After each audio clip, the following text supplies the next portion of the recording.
Hello students, welcome to my channel. इस video में हम लोग चैप्टर 2 डिस्कस करेंगे ज्योग्राफी बुक का, और ये क्लास 6 का बुक है।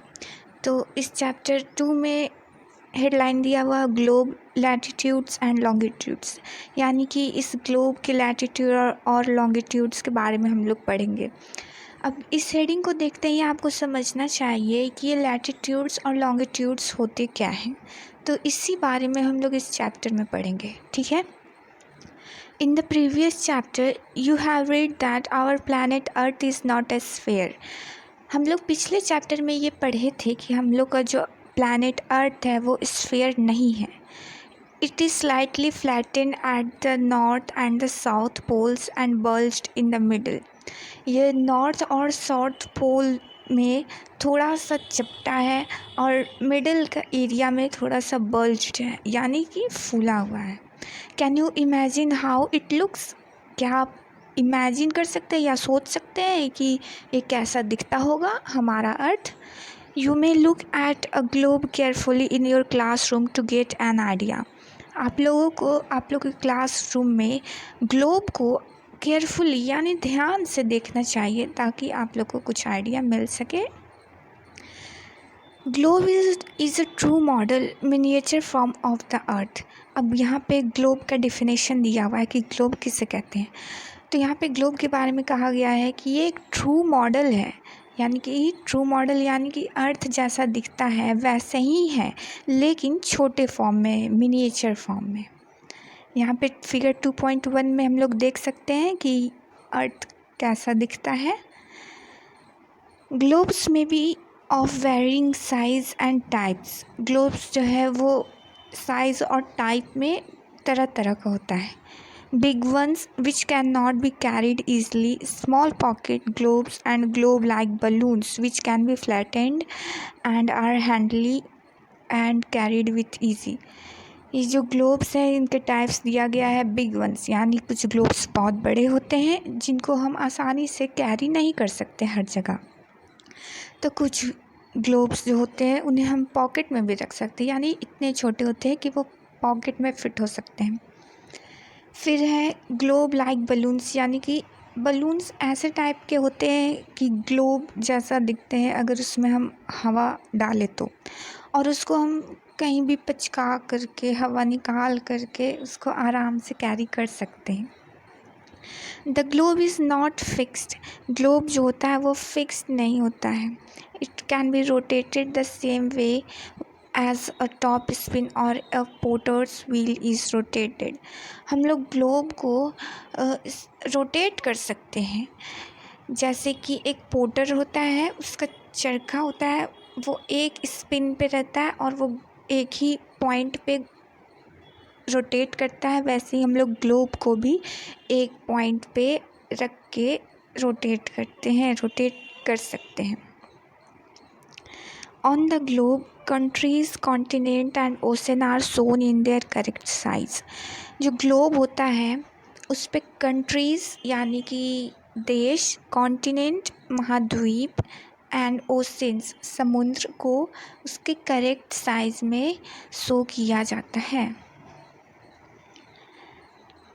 It is difficult to describe the location of a point on a sphere like the earth।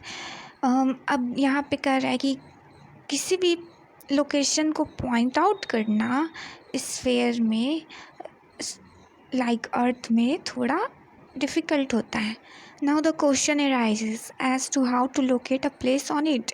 अब तो ये सवाल उठेगा कि किसी भी प्लेस को कैसे हम लोग लोकेट करेंगे। We need certain points of reference and lines to find out the location of place। अब हम लोग को कुछ पॉइंट्स, रेफरेंस या लाइंस की ज़रूरत पड़ेगी ताकि हम लोग किसी भी लोकेशन को फाइंड आउट कर सकें यानी निकाल सकें। You will notice that a needle is fixed through the globe in a tilted manner which is called its axis। अब आप लोगों ने ये ध्यान दिया होगा ग्लोब के इमेज में कि ये जो दो ऊपर नॉर्थ और साउथ पोल में जो निडल फिक्स्ड किया गया है इसको हम लोग एक्सिस कहते हैं। Two points on the globe through which the needle passes are two poles. ये जो टू निडल जो जहाँ से पास हो रहा है ऊपर की साइड में नॉर्थ पोल और नीचे वाले निडल में साउथ पोल कहा जाता है। The globe can be moved around this needle from west to east just as the earth move. अब हम लोग ग्लोब को जो है वो निडल के सहारे निडल के चारों तरफ वेस्ट टू ईस्ट डायरेक्शन में मूव करवा सकते हैं या ईस्ट टू वेस्ट डायरेक्शन में जैसा अर्थ मूव करता है। But remember there is a major difference. But याद रखिए कि यहाँ पे बहुत बड़ा एक मेजर डिफरेंस है, बहुत बड़ा डिफरेंस है। अब ये क्या डिफरेंस है इसके बारे में देखते हैं। The real earth has no such needle. अब ये जो रियल अर्थ है जिस प्लैनेट पे हम लोग रहते हैं उस प्लैनेट पे अर्थ पे निडल नहीं है। जैसे ग्लोब में आपको दिख रहा है ऊपर और नीचे के साइड जो निडल दिख रहा है वो असली प्लैनेट यानी कि रियल अर्थ में ऐसा निडल नहीं है। It moves around it axis which is an imaginary line.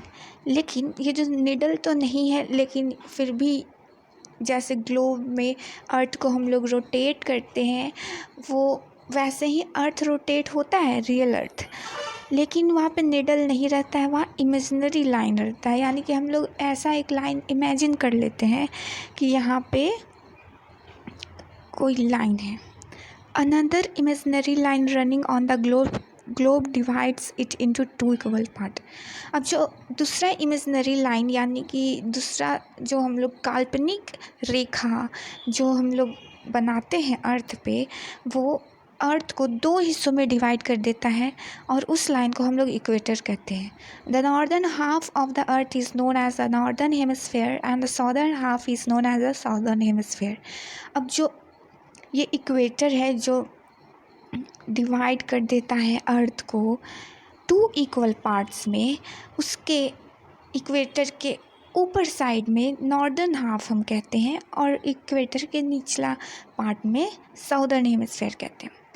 They are both equal halves. ये दोनों जो हैं एकदम इक्वल हाफ्स में डिवाइड होते हैं, इक्वली डिवाइड होते हैं।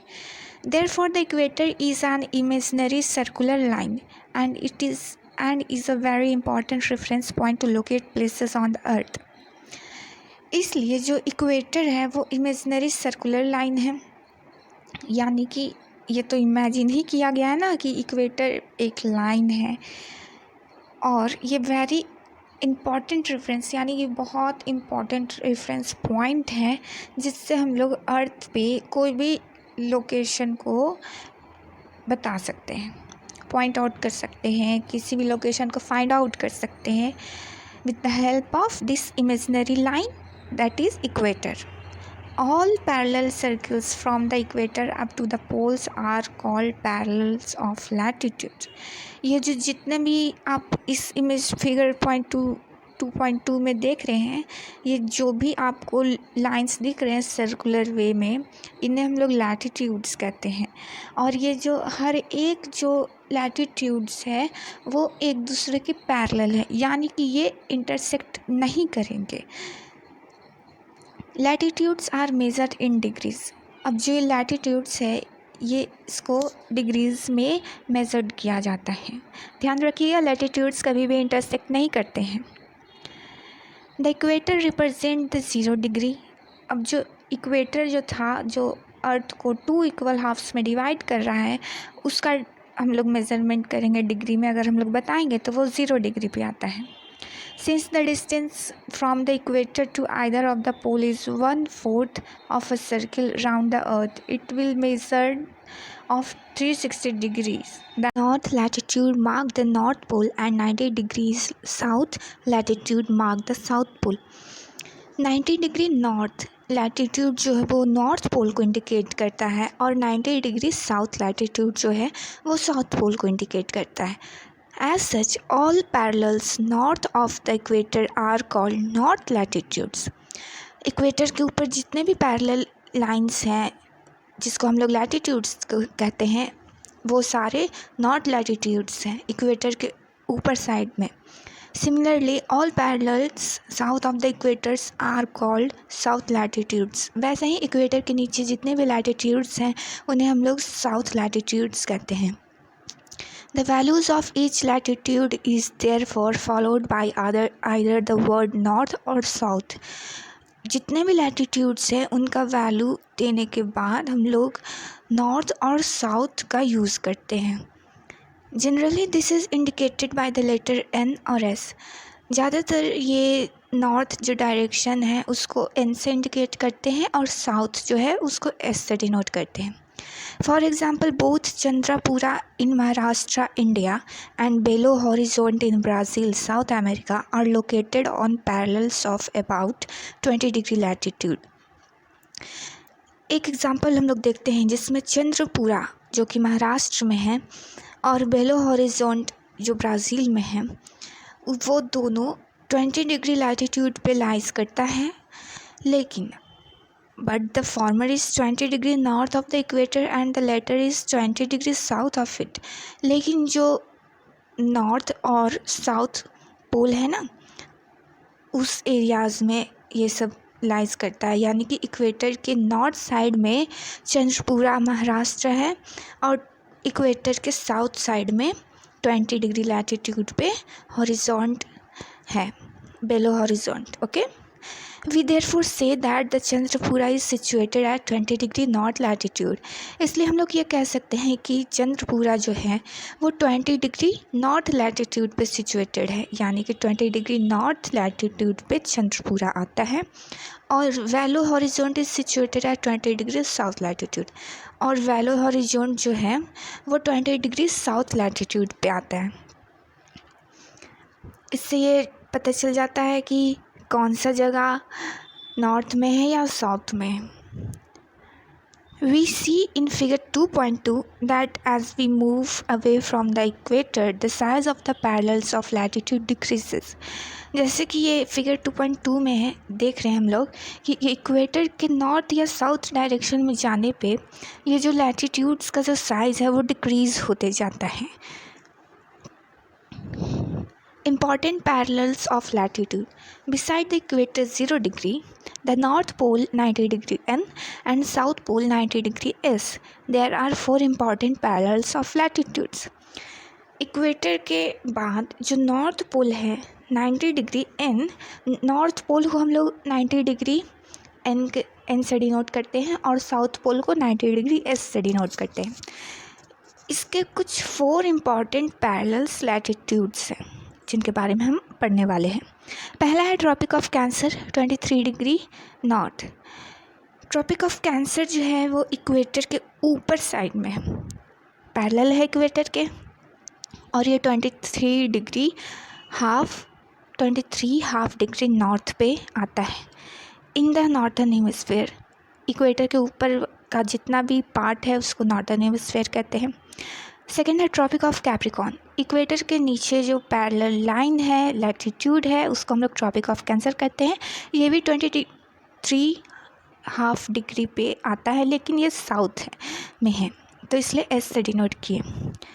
Arctic circle tropic of cancer के पैरेलल में है 66 हाफ डिग्री नॉर्थ. अब फोर्थ है antarctic circle at 66 degree south of the equator. Fourth है अंटार्कटिक सर्किल जो कि ट्रॉपिक ऑफ कैप्रिकॉर्न के पैरेलल में आता है 66 डिग्री पे है साउथ में. Heat zone of the earth. The midday sun is exactly overhead at least once a year on all latitudes in between the Tropic of Cancer and the Tropic of Capricorn. Midday heat zone of the earth. The midday sun is exactly overhead at least once a year on all latitudes in between the Tropic of Cancer and the Tropic of Capricorn. This area therefore receives the maximum heat and is called the torrid zone.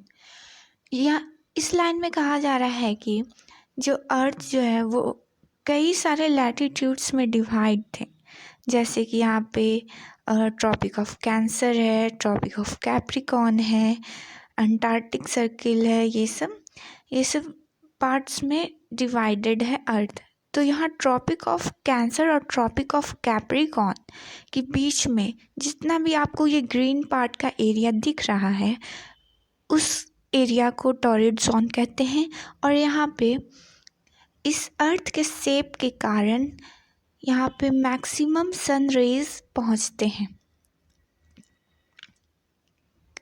The midday sun never shines overhead on any latitude beyond the Tropic of Cancer and the Tropic of Capricorn।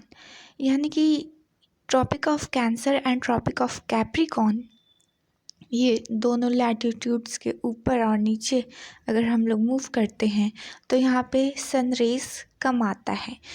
Sun rays जो है tilde हो जाता है इस अर्थ के shape के हिसाब से, यानी कि अर्थ का जो शेप है वो सर्कल पूरा शेप में नहीं है, वो थोड़ा सा बल्ज्ड शेप में है जैसा कि हम लोगों ने पढ़ा था।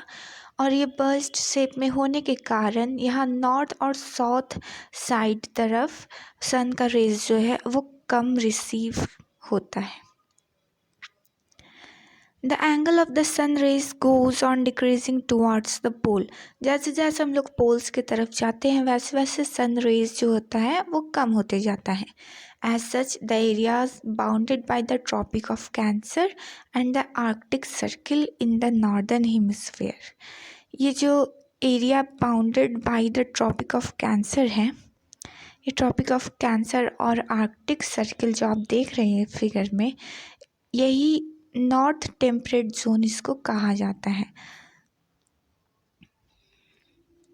और फिर आगे देखते हैं। And the tropic of capricorn and the antarctic circle in the southern hemisphere have moderate temperature. ये दोनों जो जगह है, ये देखिए ट्रॉपिक ऑफ कैप्रिकॉर्न और अंटार्कटिक सर्किल जो साउथ डायरेक्शन में है, यहाँ पे टेम्परेचर जो है वो मॉडरेट रहता है, यानी कि टेम्परेचर ठीक ठाक रहता है, ज़्यादा गर्मी नहीं रहता है यहाँ भी। और ट्रॉपिक ऑफ कैंसर और आर्कटिक सर्किल के बीच में जो नॉर्थ टेम्परेट जोन आपको दिख रहा है, यहाँ पर भी टेम्परेचर मॉडरेट होता है। क्यों? और इसके पीछे का कारण ये है कि यहाँ पे सन रेज जो है वो पहुँच नहीं पाता है लार्ज अमाउंट में।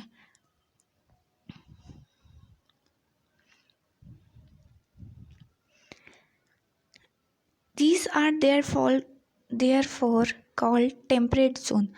और ये जो जोन होता है, ये जोन जो बनता है अर्थ में, वो टेम्परेट जोन उसको कहते हैं। आपको फिगर में दिखाते हैं। ट्रॉपिक ऑफ कैप्रिकॉर्न जो साउथ में है, ट्रॉपिक ऑफ कैप्रिकॉर्न और अंटार्कटिक सर्किल, ये दोनों के बीच में जितना भी एरिया आपको दिख रहा है इसे टेम्परेट जोन कहते हैं। अब ये टेम्परेट जोन साउथ में भी है और ये टेम्परेट जोन नॉर्थ में भी है, ट्रॉपिक ऑफ कैंसर और आर्कटिक सर्किल के बीच में, इसलिए दोनों को हम लोग टेम्परेट जोन कहते हैं। मगर ये नॉर्थ और साउथ से इंडिकेट किया जाता है, नॉर्थ साइड में नॉर्थ टेम्परेट जोन और साउथ साइड में south temperate zone. Areas lying between the Arctic circle and the North Pole in the northern hemisphere and the Antarctic Circle and the South Pole in the southern hemisphere are very cold. It is because here the sun does not rise much above the horizon. Therefore, its rays are always slanting and provide less heat. These are therefore called frigid zone। तो इस figure से हम लोग समझते हैं कि इस line में क्या कह रहा है। ये जो आर्कटिक सर्किल के नॉर्थ में फ्रिजिड जोन जो आपको दिख रहा है, नॉर्थ में भी और साउथ में भी, ये दोनों जगह बहुत ज़्यादा ठंडी होती है। क्यों? क्योंकि यहाँ पे सन का जो रेज है वो नहीं पहुँच पाता है इसके शेप, अर्थ के शेप के कारण। What are longitudes? अब हमने लैटिट्यूड्स को कवर कर लिया। लैटिट्यूड्स यानी लेटा हुआ जो लाइन होते हैं जो अर्थ को डिवाइड करते हैं, उसे लैटीट्यूड्स कहते हैं, और अब हम लॉन्गिट्यूड्स के बारे में पढ़ेंगे। To fix the position of a place, it is necessary to know something more than latitudes of that place. अगर हमें कोई भी जगह का पोजीशन फिक्स करना है तो हम लोगों को ज़रूरत पड़ेगा कुछ लैटीट्यूड्स का।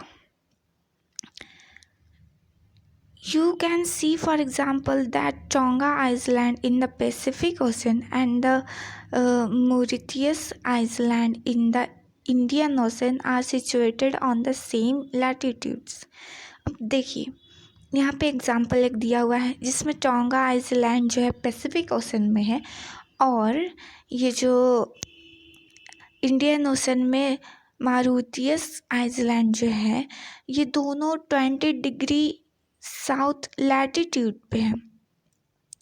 बट ये दोनों तो अलग अलग जगह है, इसलिए अब हम लोग लॉन्गिट्यूड्स के ज़रिए इसका आइडेंटिफाई करेंगे कि एग्जैक्टली ये पोजीशन क्या है इसका।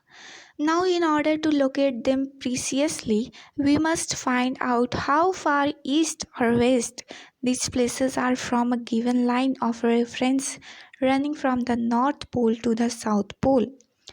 अब हम लोग लोकेट करने के लिए कुछ ऐसा फाइंड करेंगे जो कि ईस्ट और वेस्ट जो कि प्लेसेस हैं, वो गिवन लाइन का जो रेफरेंस है नॉर्थ पोल और साउथ पोल में जो चलता है, यहाँ बात की जा रही है लॉन्गिट्यूड्स की, उसको हम लोग फाइंड करेंगे। This line of reference are called the meridians of longitude. जैसे कि मैंने बताया कि ये जो रेफरेंस है जिसे लोकेट करने के लिए हम लोग जो चीज़ को रेफरेंस में ले रहे हैं उसे हम लोग मेरिडियंस ऑफ लॉन्गिट्यूड कहते हैं। And the distance between them are measured in degrees of longitude. अब जो ये लॉन्गिट्यूड्स आप देख रहे हैं यहाँ पे, ये फिगर 2.5 में ये जो लाइन है लॉन्ग, ये सब लॉन्गिट्यूड्स इन्हें कहते हैं। और ये दोनों के बीच में जो डिस्टेंस मेज़र करने के लिए इन्हें हम डिग्रीज ऑफ लॉन्गिट्यूड में मेज़र करते हैं, यानी कि डिग्री में करते हैं। इस degree is further divided into minutes and minutes into seconds. अब जो हर डिग्री होता है, ये सब जो डिग्री में हम लोग डिवाइड कर रहे हैं लॉन्गिट्यूड्स को, वो मिनट्स में होते हैं, डिवाइड करके फिर मिनट्स को सेकेंड में किया जाता है। They are semicircles and the distance between them decreases steadily polewards until it becomes zero at the poles where all the meridians meet. यानी कि इस लाइन में ये कहा जा रहा है कि जो ये लॉन्गिट्यूड्स हैं वो सब